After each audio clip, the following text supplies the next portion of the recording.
जब घर से इज्जत नहीं मिलेगी तो बाहर से कैसे मिलेगी। हम खुद चोर हैं, उनको पता है। आप किसी भी कंट्री में जाते हैं तो आपको पाकिस्तानी भिखारी भी मिलेंगे। जो हकीकत है उसको तस्लीम करना चाहिए। इंडिया टेक में हमसे बहुत आगे और वो चाहे एशिया में टेक्नोलॉजी के हवाले से आगे है तो वो डिजर्व करते हैं। जाहिर सी बात है, यूएई एक मार्केट है, उसके अंदर जरूरत है। इंडियंस यूएई में मतलब आप देखें तो बादशाह किंग बने हुए हैं। मैं चूँकि खुद ट्रेवल कर रहा था जब तो उसी दिन जिस दिन अटैक हुआ तो फिर सारी जो फ्लाइट थी वो कैंसिल हो गई।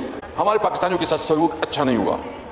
हमें वो जो उसके स्पीकर थे उस पर अनाउंसमेंट सिर्फ ओनली इंडियन और अमेरिकन पासपोर्ट होल्डर जो है ना वो एंटरटेन होंगे।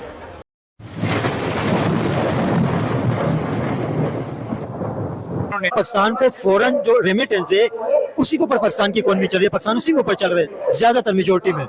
तो यूएई जो पाकिस्तान के वीजे रिजेक्ट करे, इसकी आप क्या वजह समझते हैं? जो बेचारे वहाँ पे अपनी पूरी जिंदगी लगाते हैं, बिजनेस बनाते हैं, वो यहाँ पे आते हैं छुट्टी पे, वीजे पीछे से रिजेक्ट, सब कुछ वहाँ रह जाता है। देखिए, हम लोग खुद घर बेचते रहे ना, उनको हम नहीं तो बनाया है। आज हमारा ग्वादर बन जाता है तो दुबई की हमें क्या जरूरत है? अगर हम सारी चीज़ों को जीरो से स्टार्ट करें, समझें, तो हमारे पास किस चीज़ की कमी है? मौसम हमारा अच्छा, बिजनेस हमारा अच्छा, लोग हमारे।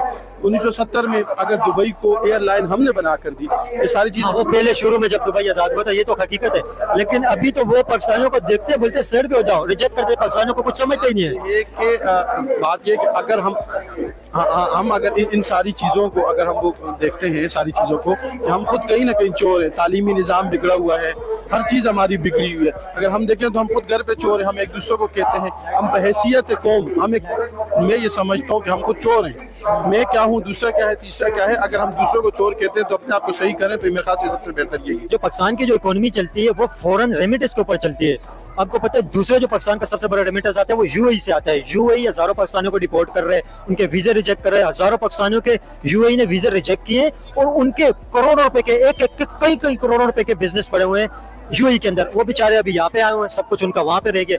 इसकी आप क्या वजह समझते हैं? यूएई पाकिस्तानियों को क्यों ऐसे मतलब निकाल रहे हैं? देखिए, एक ही वजह है, फॉरेन पॉलिसी। आपकी फॉरेन पॉलिसी बहुत कमजोर है। अभी कुछ वक्तों के लिए तो आपको बड़ा नजर आया कि अमेरिका में बड़ी आपकी वाह वाह हो गई, यूएई में आपकी, सऊदीया में आपने पैक्ट साइन कर लिया। देखें, जो डिप्लोमेटिक लोग होते हैं, जो डेमोक्रेटिक लोग होते हैं, उनकी जो पॉलिसी मेकिंग होती है वो अलग होती है। जब सियासतदान अपना काम नहीं करेंगे तो आपकी फॉरेन पॉलिसी, तो सबसे बड़ा मसला फॉरेन पॉलिसी का है। आपकी फॉरेन पॉलिसी ठीक नहीं है। आपके बराबर में अफगानिस्तान है, ठीक है, आप इतना बड़ा रिजीम हुआ, उसके बाद आपके उनसे ताल्लुक आपके सामने है।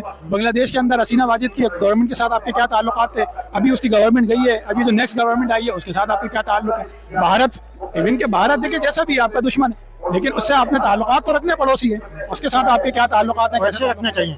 बिल्कुल रखना चाहिए। मैं समझता हूँ कि ये मामला जो खराब है यूएई से, उससे सिर्फ फॉरेन पॉलिसी का मसला है। हमारे यहाँ जिनका जो करने का काम है वो काम नहीं करते, और जिनको नहीं करना चाहिए वो आके बढ़ के करते हैं। आपने मना कर दिया नाम लेने से, इसलिए मैं नाम नहीं ले रहा। हाँ, तो अब इसके ऊपर क्या समझते हैं? जो इंडिया के अंदर अभी आपको पता है जो यूएई में सबसे ज्यादा बड़े बिजनेसमैन है वो इंडिया से जाते हैं। यूएई की real estate, gold industry, UAE के बिजनेस देखें, वहाँ पे जो टेक के जितने भी इंस्टीट्यूट बने हुए हैं, सब के ऊपर इंडियंस यूएई में मतलब आप देखें तो बादशाह किंग बने हुए हैं। इंडियंस को, इंडिया और यूएई के जो रिलेशन इस हवाले से क्या कहेंगे? इंडियंस जो यूएई के अंदर कामयाब है, उन्हें रिस्पेक्ट दी जाती है पाकिस्तान के मुकाबले में बहुत ज्यादा। इसकी आप क्या वजह समझते हैं? देखिए, एक तो जो हकीकत है उसको तस्लीम करना चाहिए। इंडिया टेक में हमसे बहुत आगे, और वो चाहे एशिया में टेक्नोलॉजी के हवाले से आगे है तो वो डिजर्व करते हैं। जाहिर सी बात है, यूएई एक मार्केट है, उसके अंदर जरूरत है। जो टेक्नोलॉजी आने वाली दुनिया में अभी राज करेगी, तो उनको उस तरह के लोग चाहिए जो टेक में आगे हों। इंडिया के अंदर एक तो इंडिया खुद बहुत टेक में आ गया, दूसरा देखिए इंडिया एक बहुत बड़ी मार्केट है, वहाँ पे बहुत ज्यादा आबादी है। तो जाहिर सी बात है, अपने प्रोडक्ट को मार्केट करने के लिए, अपने प्रोजेक्ट को मार्केट करने के लिए वो बहुत बड़ी मार्केट है। तो इसीलिए जो ममालिक हैं वो इंडिया को अपने साथ रखते हैं। लेकिन पाकिस्तानियों को मतलब क्या कसूर है? जो पाकिस्तानी वहाँ पे काम कर रहे हैं, जो मतलब रोजगार कमा रहे हैं, उनका जो बेड़ा गर्क हो रहा है, पूरी जिंदगी मतलब तबाह है। जिन्होंने 20 साल लगा के अपने बिजनेस बनाया, 25-25, 30 साल, तो उनका क्या कसूर है? देखिए, उनका कसूर ये है कि उनको हमारे जैसे हुक्मरान मिले। अगर हमारे हुक्मरान ठीक हो जाएंगे, वो फॉरेन पॉलिसी ठीक हो जाएगी, वो मामला सही डील करेंगे। मसला तो ये है ना कि आपने उनके कर्जे इतने देने होते हैं, ठीक है। अभी भी आपने जब एन जंग के वक्त उसने आपसे कर्जा मांगा, आपने उसकी किस्त उतारी, तो देखें वो कर्जा आपको पता है सऊदी अरब और चाइना से लेके दिया ना। ऐसी बात है, आपके पास तो है ही नहीं कुछ। तो जो हकीकत है वो यही है कि आप किसी के आगे इसलिए कुछ नहीं बोल सकते क्योंकि सबसे आपने पैसे लिए। इसलिए आपको पता है, बस लास्ट में यूएई के वीजे के हवाले से ये बात करते हैं, जो फैसल सब्जवारी है, सेनेटर हैं, सेनेटर की एक बहुत बड़ी रिस्पेक्ट होती है, डिप्लोमेटिक पासपोर्ट भी होता है। सेनेटर यूएई जा रहे थे विजिट के ऊपर, एयरपोर्ट पे जब पहुंचे कराची एयरपोर्ट के ऊपर, तो एयरपोर्ट का जो हमला है उसने फोन किया यूएई एयरपोर्ट पे, उन्होंने कहा हम सेनेटर को भी इजाजत नहीं देंगे। मतलब सेनेटर नहीं जा सकते, तो पब्लिक तो गई पीछे, जो बिजनेसमैन वगैरह है वो तो मतलब किसी खाते में ही फिर नहीं आते। तो दोस्तों ये थे पाकिस्तानी पब्लिक के रिएक्शन, और यहाँ पर ये पाकिस्तानियों ने बड़ी अच्छी बात बताई कि पाकिस्तानियों को कोई अच्छा काम ही नहीं आता तो पाकिस्तानियों को दुनिया में जाके क्या करेंगे, और पाकिस्तानियों को कौन रखेंगे, कोई नहीं रखेंगे, क्योंकि ये लोग वहाँ जाके कोई अच्छा काम ही नहीं करते और इनको आता भी नहीं है। इन लोगों को सिर्फ भीख मांगना और क्राइम करना ही आता है, चोरी डकैती करते हैं या तो भीख मांगने का काम करते हैं। इसीलिए यूएई तो क्या पूरी दुनिया तंग आ गई है। आजकल पाकिस्तानी पूरी दुनिया से डिपोर्ट हो रहे हैं, अमेरिका से डिपोर्ट हो रहे हैं, मिडल ईस्ट से डिपोर्ट हो रहे हैं, क्योंकि ये लोग से पूरी दुनिया तंग आ गई है। भिखारियों को दुनिया ने देखा नहीं था, लेकिन पाकिस्तानियों ने दिखा दिया कि पाकिस्तानी भिखारी ऐसे होते हैं। दोस्तों हैरान कर देने वाली बात तो यह है कि पाकिस्तानी भिखारी जापान तक पहुंच गए हैं। जापान ने एक भिखारी को पकड़ा था, वो पाकिस्तानी निकला। मतलब पाकिस्तान का भिखारी नेटवर्क इतना बड़ा हो गया है कि पूरी दुनिया में पाकिस्तानी भिखारी फैल गया है और अब पूरी दुनिया तंग आ गई है।